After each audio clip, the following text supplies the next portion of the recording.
another segment of Michigan Conservative Roundtable. We are Michigan conservatives, just regular guys who happen to love our country. Today's topic is why we voted for Trump. Marty, would you like to lead this one off? Yeah, sure. I voted for Trump. Well, I didn't support him at first. I mean, I got a lot of good friends in Canada and Windsor across the river here, and they kept coming to me and saying, Marty, what are you going to do about Trump? What are you going to do about Trump? And I always said, I voted for the Canadian. I voted for Ted Cruz, which is what I did in the Michigan primary when I had the most direct opportunity to oppose the Trump ascendancy. But I came to support him. I came to vote for him, ultimately, initially, because I didn't feel like I had any choice. I mean, where else was I going to go in November? I could not vote for Hillary Clinton. I knew there was a very good chance of there being some nominations for the U.S. Supreme Court coming up. And with that in mind, I voted for the SCOTUS. I voted for the Supreme Court of the United States. And now I'm going to add, I've been very happy with the selection so far as that goes. I suppose his hair had something to do with it. I mean, anybody that's got the self-confidence to run for president of the United States with that kind of hair, you got to admire that kind of self-confidence. Takes courage. It takes courage, yeah. And a suntan. And a suntan. But I voted for him because I didn't see any other reasonable choice. Hillary was just out of there. We knew our taxes were going to go up. We knew government interference in our lives was going to go up. You know, we knew we were going to get a Supreme Court that was not going to be conducive to conservative values. And I'm seeing all the positives being played out, you know, myself. The economy is strong. Hindsight, of course, is always 20/20, right? Right. So, but yeah, initially I didn't see any option but to vote for him in the general election. I didn't vote for him in the primary. But I'm glad I ended up voting for him. And yeah, I'm looking forward to voting for him in 2020. TJ? All right. What say you? Well, given the current political climate, voting Democrat will never be an option. So whoever the Republican nominee is, I will at least have to hold my nose and vote for him.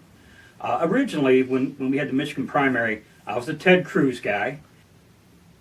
In my heart, you know, I go to the Michigan primary and I vote, yet in my heart I knew it had to be Trump. I voted for Ted Cruz, but in my heart I knew it had to be Trump because I was that desperate for a fighter. And I just didn't see anyone willing to fight like Trump would. Plus, it was always down to either Ted Cruz or Trump. I was kind of flip-flopping between those two. None of the other Republican nominees I would even consider. I'm basically disgusted with the D.C. Republicans.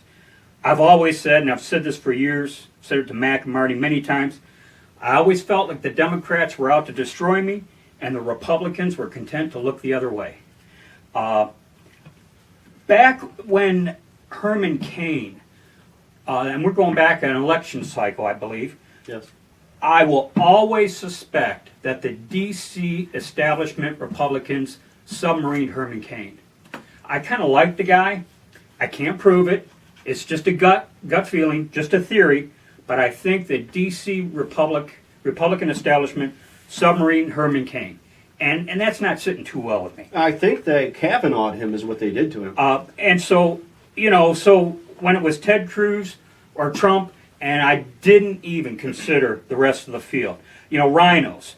Do people even know what rhino stands for? Republican in name only. They keep telling us, vote for their guy. Yet their guy keeps losing. Dole, McCain, Romney. You know, back in the 90s, I got a call from the Dole campaign office here in Michigan. And I told them, I said, don't worry, I'll hold my nose and vote for the guy. And they about had a fit. I says, hey, I'll vote for your guy, but you know, I'm not a big fan of him.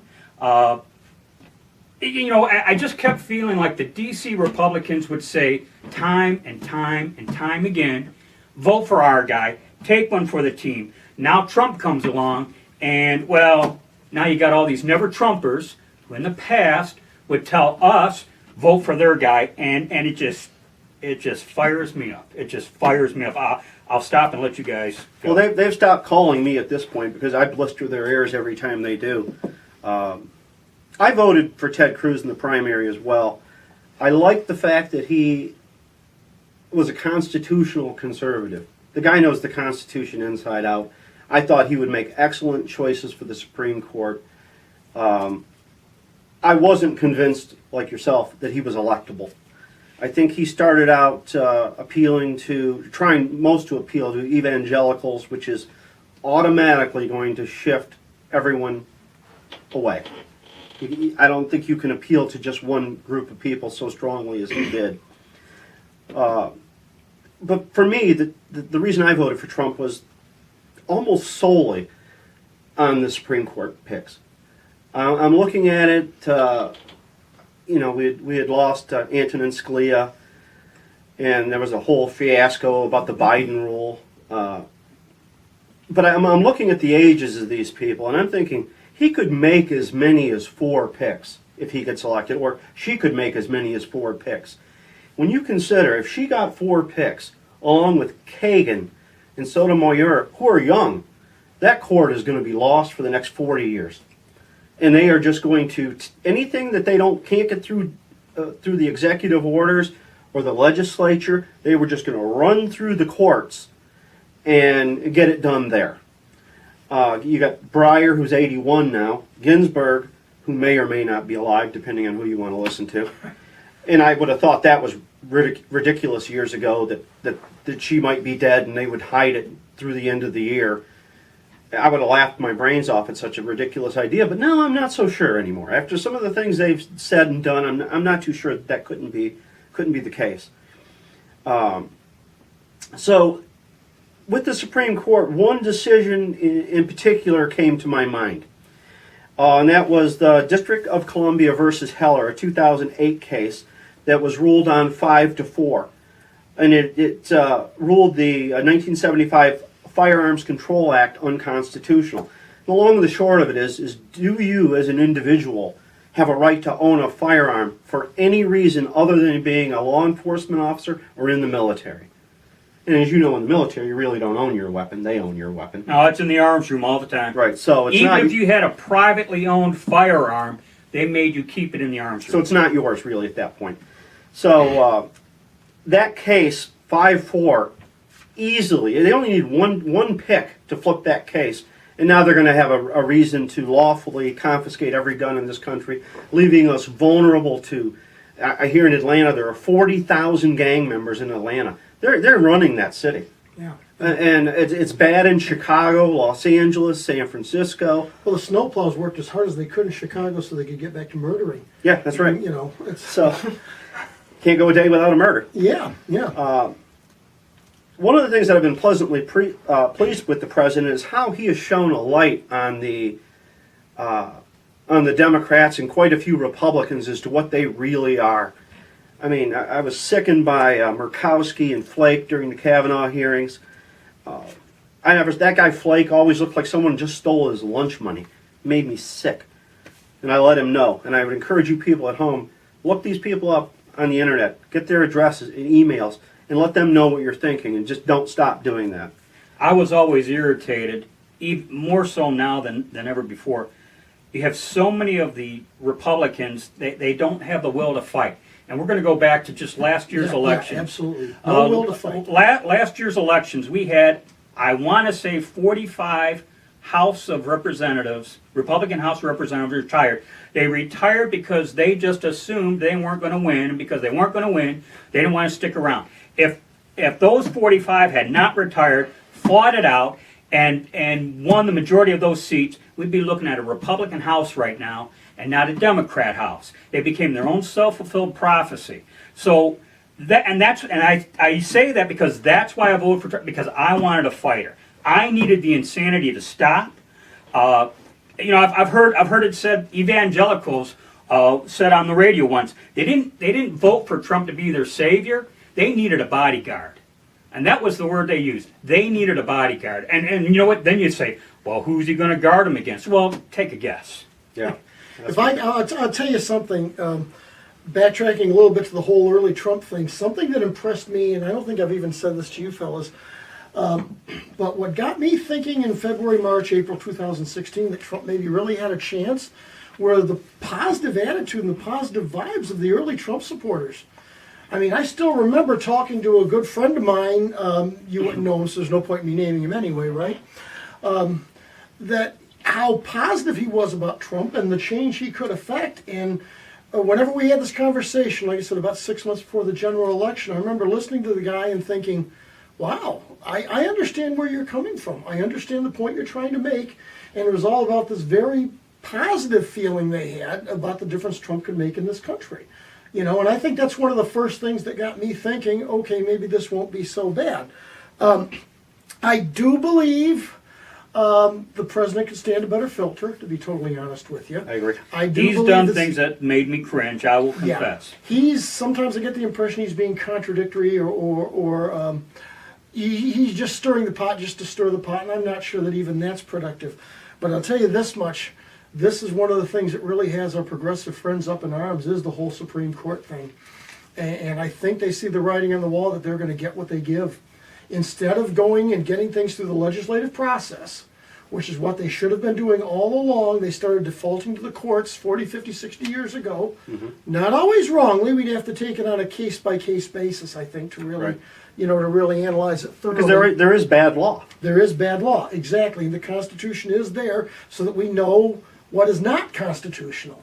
But the liberals started going to the well every time they wanted something. You know, they got abortion through the courts, not the legislature. They got gay marriage through the courts, not really through the legislature. We can think of some other things, I'm sure, if we wanted to, but the bottom line And then if there is a vote on a particular issue that goes against them, then they take that to the courts It's gonna go to the court. to get their way. It always goes back to the court for them to get their it's way. going to go to the courts. So this is a very undemocratic process, but they see that it's turning against them, and it's like, my friends, it's time to pay the pauper now. It's just that simple. You've wanted the courts to decide everything. Now a conservative's a president. The court is turning conservative. No, we don't know yet what the future will bring. We hope it will bring good things for people of our point of view, but it's time to pay the pauper. This is the system you created. So if you want to be really, really upset about the way the country's going, you created that system. Now the other side is getting control of that power. And I'm not even sure myself how good of a thing that is, but before you lament too much about the SCOTUS choices and the way the Supreme Court is going, you wanted everything in the courts. Now you're getting it. That's right. I have another comment here. Yesterday I read, I go to Drudge a lot, so from Drudge, he had a link to Washington Top News, okay? And I wasn't surprised, though I didn't really know this. Washington Top News, in their article, reports Washington, D.C. is currently number 2 in the growth of millionaires. Washington, D.C. Washington, D.C. Who lives in Washington, D.C.? Who lives there? Not me. Okay? Number 2. I'm surprised it wasn't number 1. All right? And just one last thought, and someone else can wrap it up. I hear over and over again how Trump, he's sleazy, he's a slime ball. I'm not going to defend his past indiscretions. Maybe you're right. But you know what? I'm going to look you in the face, grin, and say perhaps. But at least he's not out to destroy me like you are. Well, the world's not perfect. Terry hits on a very, very, very good point here, in my opinion. The world's not perfect. That means the people we deal with aren't perfect.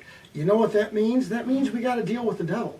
That's just a reality we have to deal with.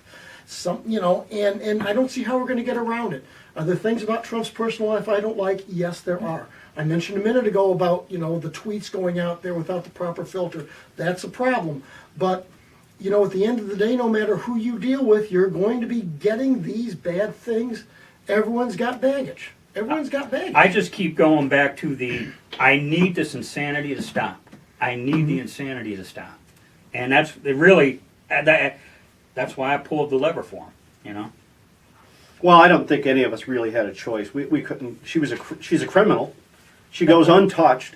It's amazing to me. They're obviously protecting her, the FBI and the like. I'll be voting for the president again in 2020. I can't imagine any way whatsoever that the so-called Democratic Party, which going forward will refer to as the American Communist Party because that's what they've become, can't vote for them. They want to strip me of my liberty. They want to oppress my grandson because of his skin color. It's not going to happen. And I'll do whatever is necessary to make sure that it doesn't. Any closing thoughts, guys? No, I think No, I'm I'm just glad Kasich didn't win the nomination process. I'm glad Christie didn't win. I'm glad they all didn't win. I still kind of like Ted Cruz, but you know what? It is what it is. I'd like to see Ted on the Supreme Court. Oh, that would be awesome. I don't think that's going to happen. Okay, well, that's going to wrap it for today. Want to remind you to be safe, watch your six, and don't tread on me.